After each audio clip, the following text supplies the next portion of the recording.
Alrighty then, we've got Gino, and it's probably his last day before he gets turned over to his owner a bit more. His owner's had a few rides on him now, but from here on in, his sort of owner will do a little bit more and I'll do a whole lot less. This is his first time at QSEC, which is the Queensland State Equestrian Centre in Brisbane, in Australia. When I take him around the side, I'm using a little bit of both reins because I'd like him to flex vertically as well as laterally, so his chin's coming down more towards the point of his chest as he goes around.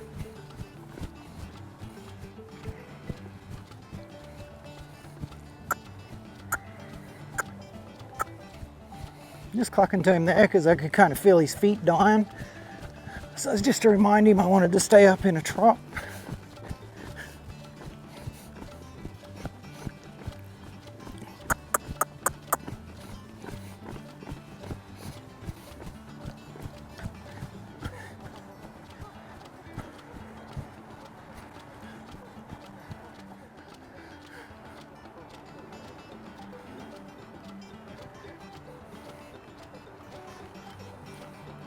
These pivots on the hind quarter are all getting a little smoother. He's getting a bit more confident with them, which is great.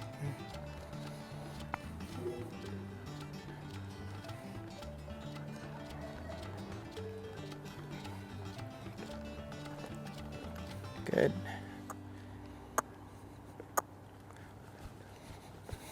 It's kind of like if your horse was a little mentally flaky and they were looking around and very distracted and very worried. Sometimes giving them more to think about will stress them more. Sometimes giving them more to think about will help take their mind off it too. So you've really got to judge your horse and sometimes experiment. But in his case, he's not very worried, so I'm pretty confident to just go ahead and pick him up almost straight away.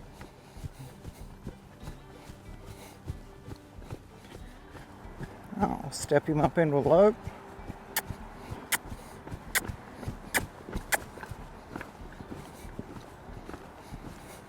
G'day, thank you so much for watching. If you could like, share, subscribe, turn on the notifications bell, that would be awesome. Thank you. Cheers.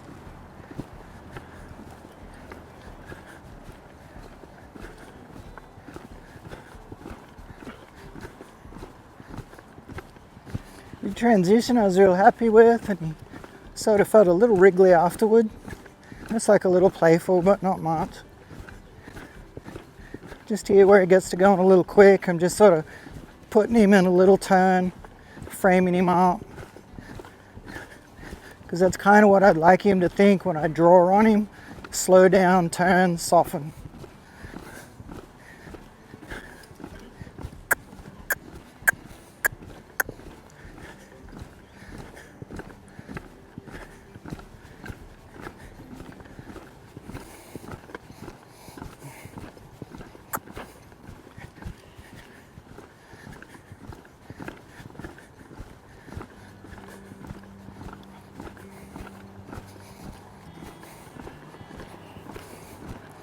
Sort of being a little lazy here, but I'm also testing myself and him a little. I know he's going good, so I'm just a little bit playing around with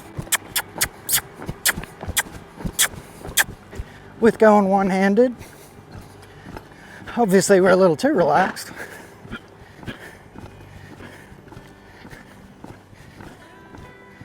Alright, we'll set him up now for a stop. Whoa.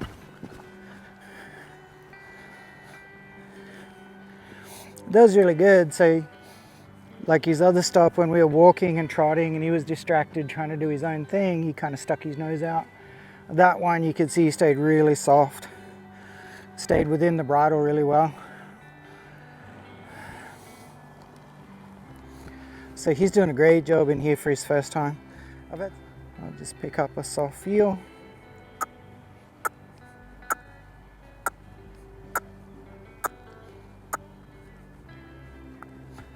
No extra lag, like I'm just wanting him to build into a jog really smooth. transition should be just like changing gears in the car, really, really smooth. It shouldn't be jerky or quick or fast.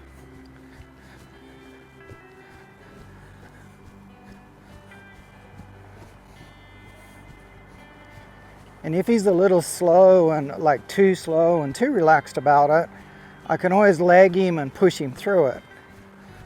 But if he's quick and bothered and concerned about them, then I have to pull on his face, and that always looks worse from a judging point of view. But you know, on top of that, we obviously don't want to pull on his face either. You know, whatever we can do to stay out of his mouth would be great.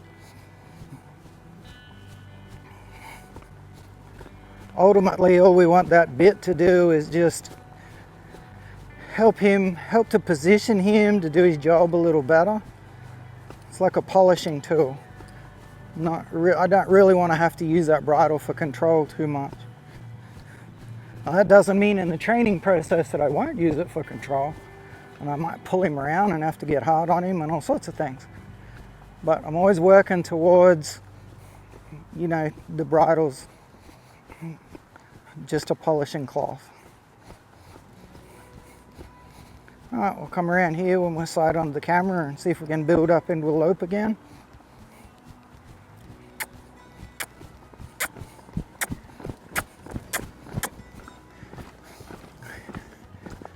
So you can hear me kiss to him a few times before I start to lag him and push, because it's a request followed by a physical backup.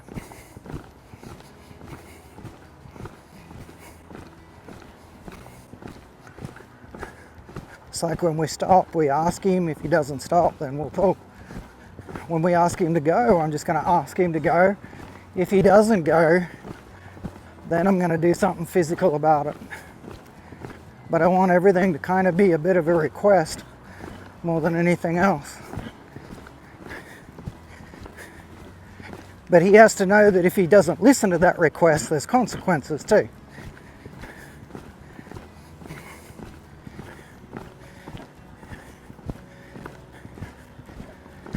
And as he gets more advanced, you know, those requests become more subtle maybe. The maneuvers get harder in a way. And he's got to pay attention almost immediately. But that's an evolution. Well, it's not an overnight thing.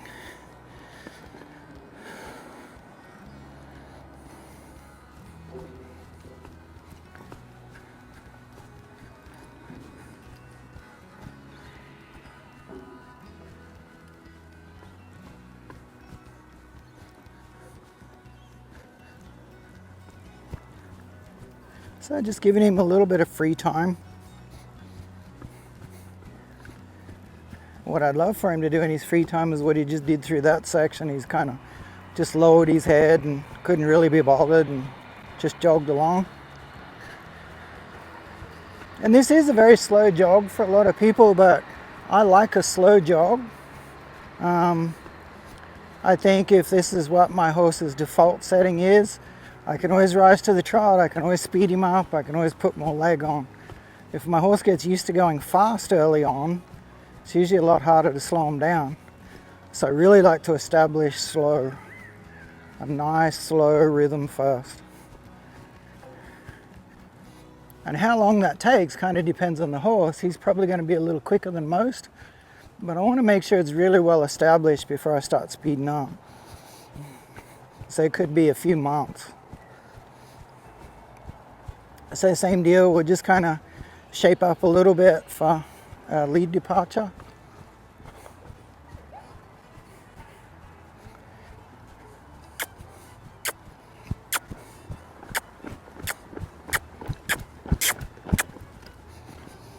I'm just kind of holding him in frame and niggling at him to go.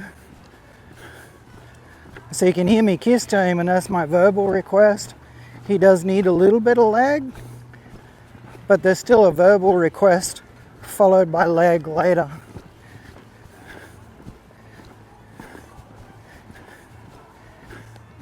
What I don't do is throw the rein to him and get him to run, because if I lean forward and throw the rein, he's just going to trot out really fast.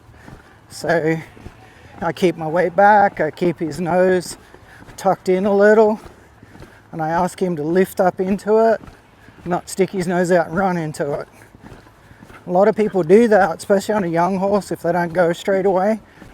I start leaning forward, throwing them a heap of rein, and of course the horse just trots out.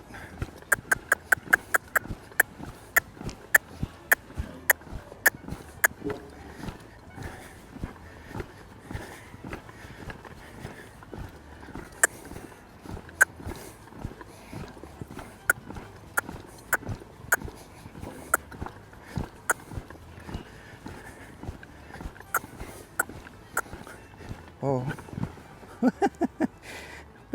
bit of a trip and a stop, but anyway, that's okay.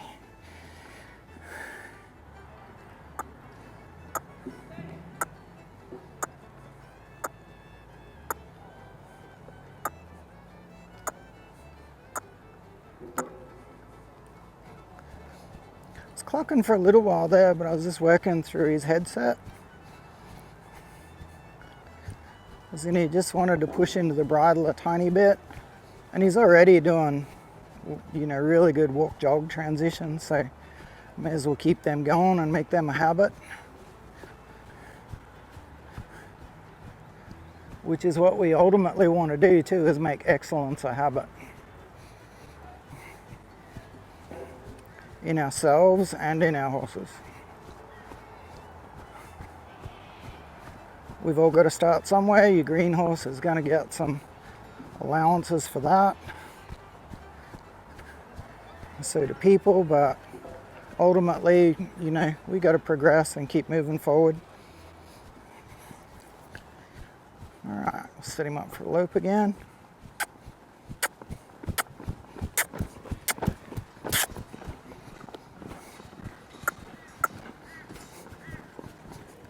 So sometimes it gets a little sticky on this rein, this direction, so I'm a little bit more inclined to, okay, steer, soften, come on, and turn him loose. He's doing that bit on his own.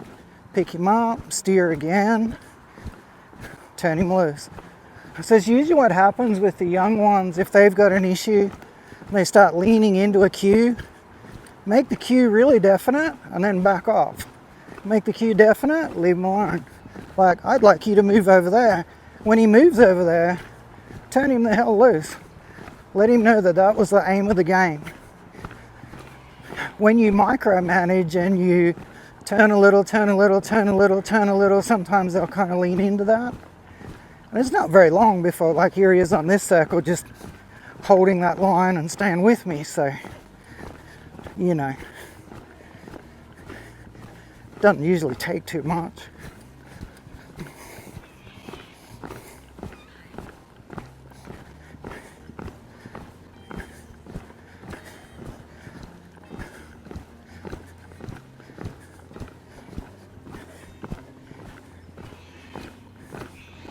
And he's lifting his shoulders pretty nice now when I collect him up.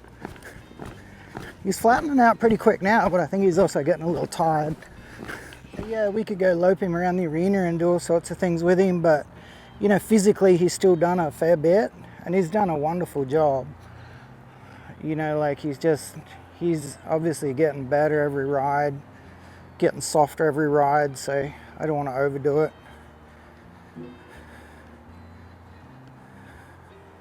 Next time we're in here, we'll get off these circles and start moving out a bit more. We've obviously done that a bit here and there, but just introducing him to this sort of a little bit more atmosphere. As you can tell, we're coming under lights as well. So he's working into the evening, which is also a first for him.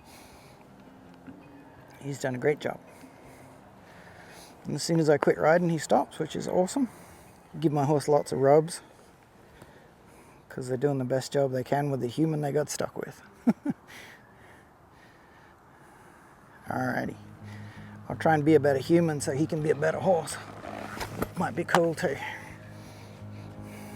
All right, we'll catch you on the next one. G'day everyone, thank you so much for supporting the channel. I'd just like to highlight some ways that you can support the channel a little bit more that are completely free. Like the video, subscribe, please leave a comment whether you like it or you don't like it. Either comment's welcome. And that just supports the YouTube algorithm and helps the channel grow, which enables me to make more videos, more contact, and help more people. Thank you very much again, and keep watching. Cheers.